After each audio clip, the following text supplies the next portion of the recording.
Hola amigos y bienvenidos a este segmento de Apologética con Marta. En las últimas semanas nos hemos dedicado a estudiar el origen del Antiguo Testamento. Continuamos con el origen del Nuevo Testamento y el plan original de hoy era continuar estudiando cómo la Iglesia decidió qué libros pertenecían al canon de la Biblia y qué libros no pertenecen al canon bíblico, y cómo se originaron las versiones más reconocidas a través de la historia. Sin embargo, es importante tocar el tema de algunas objeciones que nos encontramos en el día de hoy en contra de la confiabilidad de la Biblia. Desde mediados de los 1800, el movimiento de la Iluminación y el ateísmo han introducido ideas negando la confiabilidad y la veracidad de los eventos históricos en la Biblia. Ateos como Richard Dawkins y Bart Ehrman niegan que la Biblia es confiable y alegan que su contenido está lleno de errores. Sin embargo, ellos de antemano ignoran las evidencias a favor de la confiabilidad de la Biblia y que nos dan la certeza de que podemos reconstruir con 99.9% de exactitud lo que contienen los documentos bíblicos originales. Una persona que lee la literatura producida por Dawkins y los otros promotores del ateísmo y que carece de conocimiento en la Biblia y en la apologética cristiana, fácilmente puede creer que los argumentos ateístas tienen sentido cuando en realidad están fundamentados en ideas que no concuerdan con la realidad de cómo fueron las cosas en el pasado ni cómo son las cosas hoy día. Por lo tanto, es importante que toda persona que desee conocer la verdad sobre el origen del universo y la vida, sobre la existencia de Dios, sobre la Biblia y sobre las cosas futuras, que se lea la Biblia y que se equipe con las herramientas que ofrece la apologética cristiana. Este fundamento le ayudará a explicar el por qué puede estar seguro que Dios existe, el por qué conoce que los milagros son posibles, el por qué conoce que la macroevolución no es posible y que el ser humano fue creado y diseñado por Dios, el por qué la Biblia es la palabra de Dios para el ser humano, que contiene historias de eventos verídicos que ocurrieron en el pasado, que contiene profecías de las cuales algunas están aún por cumplirse y que los manuscritos bíblicos han sido preservados a través de los siglos y nos ofrecen una revelación casi exacta a los manuscritos originales de todos los 40 autores originales de la Biblia. El ateo Dawkins escribió en su libro The God Delusion, que en español sería El espejismo de Dios, y él dijo que nadie sabe quiénes fueron los 4 evangelistas y que casi ciertamente ellos no conocieron a Jesús personalmente. Aparte de estas alegaciones, él no explica cómo él llegó a la conclusión de que nadie sabe quiénes fueron los 4 evangelistas. Él simplemente lo escribió y espera que sea el lector quien produzca la evidencia de lo contrario. Esta es la técnica que utilizan los ateístas y es la de levantar un argumento sin pruebas y luego esperar que sea el creyente en el cristianismo quien responda a las alegaciones que ellos levantan y que no tienen fundamento histórico, científico o filosófico. Muy pocos creyentes se van a tomar el tiempo para verificar si lo que dice Dawkins es cierto o no. Y los ateos están muy contentos en aceptar esas alegaciones como ciertas, aunque no tengan fundamento, por el mero hecho de que les da más licencia a justificar su ateísmo y su conducta moral apartada de la santidad de Dios. Cuando estudiamos la Biblia, específicamente cada uno de los evangelios y el libro de Hechos, podemos conocer que Mateo fue un discípulo original que estuvo con Jesús en su ministerio por 3 años y fue el autor del evangelio que lleva su nombre. Mateo era cobrador de impuestos que fue llamado por Jesús mismo para tomar parte de su ministerio en la tierra. Marcos fue discípulo de Pedro y Pedro fue también uno de los 12 discípulos originales que también participó con Jesús esos 3 años que Jesús estuvo aquí en la tierra. Lucas fue acompañante de Pablo. Pablo escribió la mayoría de las epístolas y Pablo vio a Jesús resucitado. De hecho, Pablo fue un perseguidor de cristianos. Pablo odiaba a los cristianos. Y fue cuando Pablo iba de camino a Damasco a perseguir a los cristianos para encarcelarlos, que Jesús se le apareció y lo cegó por varios días para capturar toda su atención. Una vez en Damasco, Dios envió a Ananías para que le ministrara a Pablo y le restaurara la vista. Pablo vino a ser uno de los promotores del cristianismo más reconocidos en la historia de la iglesia. Santiago fue hermano de Jesús y creía que Jesús estaba loco por decir que era Dios. Cuando Santiago vio a Jesús resucitado, Santiago se convirtió al cristianismo y vino a ser líder de la iglesia en Jerusalén. Luego tenemos a Juan, quien fue el más joven de los discípulos. Juan estuvo con Jesús cuando Jesús murió en la cruz y Juan lo vio resucitado.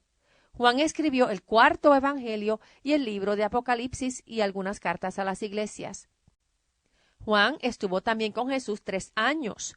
Por lo tanto, cuando personas como Richard Dawkins indican que los evangelistas no conocían a Jesús personalmente, están intencionalmente ignorando evidencias que encontramos en manuscritos que fueron escritos por cristianos y por personas que tampoco eran cristianas. Los evangelios y el libro de Hechos contienen muchos detalles de personas, de lugares y de eventos históricos que tomaron lugar en el primer siglo. Por ejemplo, el historiador Colin Hermer tomó el libro de Hechos verso por verso y él identificó 84 detalles que aparecen en los últimos 16 capítulos del libro de Hechos y que han sido confirmados mediante investigación histórica y arqueológica. Entre los 84 detalles confirmados, el señor Hermer encontró la localización correcta de Licaonia, que fue nombrada en Hechos 14, verso 6. Él confirmó el altar al Dios desconocido del que Pablo habló en Hechos 17, verso 23 en Atenas. Él confirmó la sinagoga en Corintios mencionada en Hechos 18, verso 4. Él confirmó el título correcto de Galeón como procónsul o gobernador de Acaya, que fue residente de Corinto y que fue mencionado en Hechos 18, verso 12. Y confirmó la mención del sumo sacerdote Ananías, que fue mencionado en Hechos 23 en el verso 2. Por otro lado, el señor Craig Blomberg puso bajo escrutinio la confiabilidad histórica del Evangelio de Juan. Blomberg encontró sobre 59 detalles que confirman la historicidad del Evangelio de Juan. Entre ellos se encontró que la arqueología confirma el uso de jarras de piedra para agua que se utilizaban en los tiempos del Nuevo Testamento. Recuerden la historia de Jesús volviendo el agua en vino en las bodas de Caná. Se encontró el pozo de Jacob en donde Jesús tuvo la conversación con la mujer samaritana. Se encontró también el estanque de Betzata mencionado en Juan en capítulo 5, verso 2. Juan mencionó que Betania estaba como a 3 kilómetros de distancia de Jerusalén, y esa es precisamente la distancia entre las dos ciudades. Juan también mencionó la composición correcta del consejo compuesta por los jefes de los sacerdotes y los fariseos, y él mencionó correctamente a Caifás como el sumo sacerdote cuando Jesús fue sentenciado a muertes. De hecho, el Nuevo Testamento menciona sobre 30 personas que han sido confirmadas mediante fuentes seculares. O sea, estas fueron personas que aparecen mencionadas en documentos escritos por personas que no fueron cristianas o que son confirmadas mediante descubrimientos arqueológicos. Entre ellos están Herodes, Agripa, Caifás, Claudio, Gamaliel, Herodes, Salomé, Pilatos y Tiberio César. O sea, la evidencia histórica, textual y arqueológica, tanto de fuentes cristianas como de fuentes seculares, de personas que no fueron cristianas, es abundante. Estaríamos muchos meses aquí en la radio hablando de cada evidencia que tenemos disponible. Por lo tanto, debemos rechazar como falso los argumentos de cualquier ateo que nos indique que no existe evidencia histórica de los personajes, de los lugares, de los eventos o de los artefactos que fueron mencionados, que están mencionados en la Biblia. Dawkins también ignora la evidencia de la persecución que sufrieron los apóstoles y los creyentes de la iglesia del primer siglo. Ninguno de los evangelistas o cualquier otro cristiano que fue testigo de ver a Jesús resucitado negaron su testimonio, aunque fueron amenazados a muerte.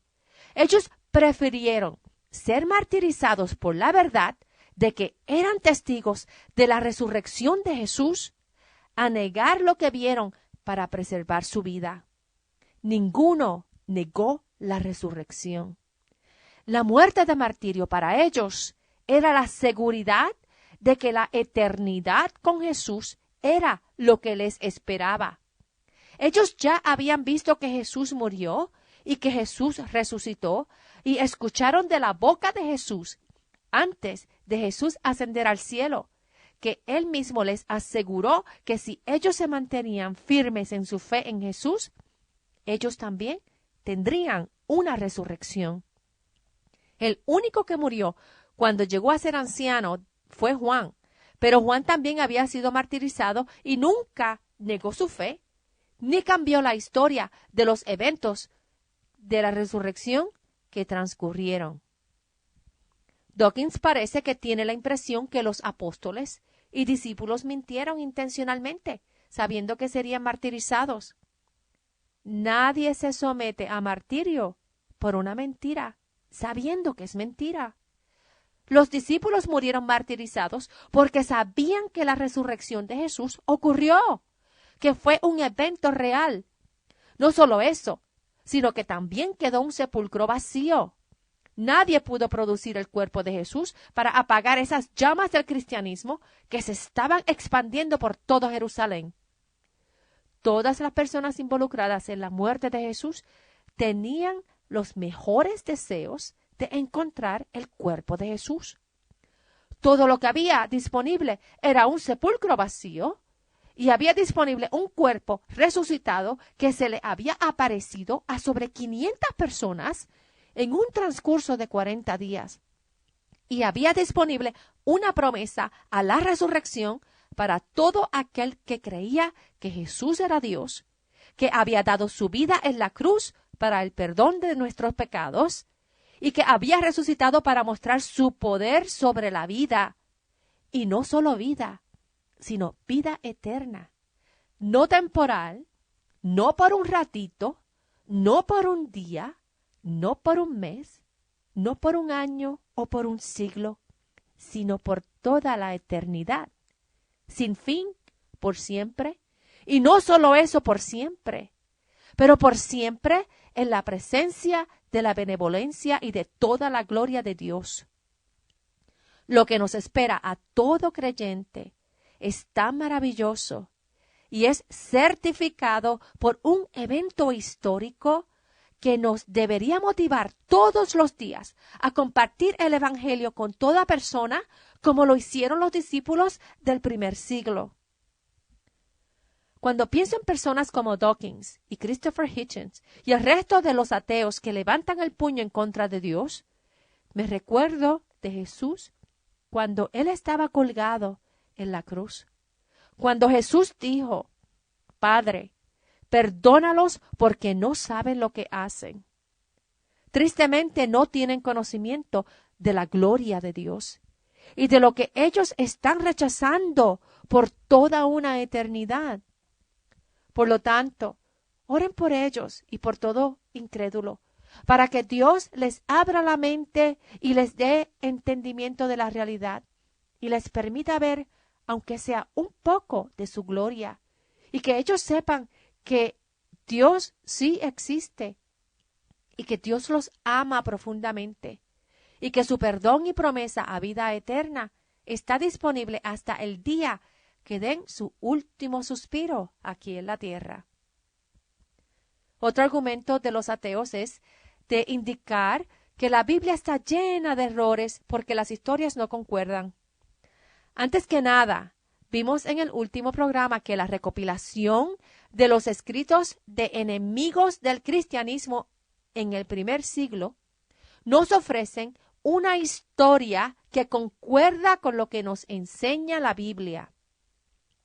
En adición, es normal que cada autor de los evangelios haya escrito de acuerdo a su propio punto de vista, en vez de escribir exactamente lo mismo que los otros autores de los evangelios. De ser exactamente lo mismo, sería equivalente a los testigos fabricar una misma historia y repetirla para convencer al jurado. En un caso de corte, los testigos ofrecen su propio punto de vista, de acuerdo a cómo ellos tuvieron la experiencia en el evento, lo que indica que los testigos ofrecen un testimonio genuino y verdadero de lo que sucedió. Por ejemplo, si ocurre un choque de automóviles en una intersección y hay 4 testigos, cada uno en una esquina diferente, ellos van a dar un testimonio desde el punto de vista en que ellos estaban parados. Sus detalles van a cambiar un poco porque estaban en un ángulo diferente. Pero la espina dorsal del evento, la historia principal de lo que hubo, de lo que sucedió, de que hubo tal cantidad de coches involucrados, de que eran de tales colores y de tales tamaños, y a la hora del día que ocurrió el accidente, y el lugar en donde ocurrió y las personas involucradas, todos estos son detalles esenciales que van a concordar en los 4 testimonios. Lo mismo con los 4 evangelios. La historia esencial es la misma. Los detalles pueden variar un poco en cuanto a que algunos evangelios van a ser más detallados que otros evangelios. En cuanto al argumento de que los manuscritos bíblicos contienen errores, ese argumento de los ateos es falso. Los judíos contaban las letras para capturar cualquier error al copiar los manuscritos. Es cierto que no tenemos los manuscritos originales de ningún libro de la Biblia. Todo lo que tenemos disponibles son copias en hebreo, en griego y en arameo.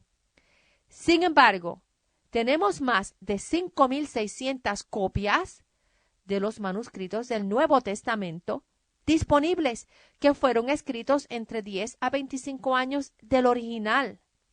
Y podemos tener la certeza de que esas copias que tenemos disponibles hoy tienen una exactitud del 99.9% al original. Te preguntarás, ¿cómo podemos estar seguros de esto? Podemos estar seguros por la manera en que se estudian y comparan las copias disponibles. Por ejemplo, piensa que tienes una receta original de un pastel que tú te inventaste. Tus vecinos te piden copias y tú le prestas la receta a cada vecino para que la copien. Luego, te devuelven tu copia original. 5 vecinos copiaron tu receta. Pasa el tiempo y se te quema la casa, y en tu casa se quema la receta. La perdiste.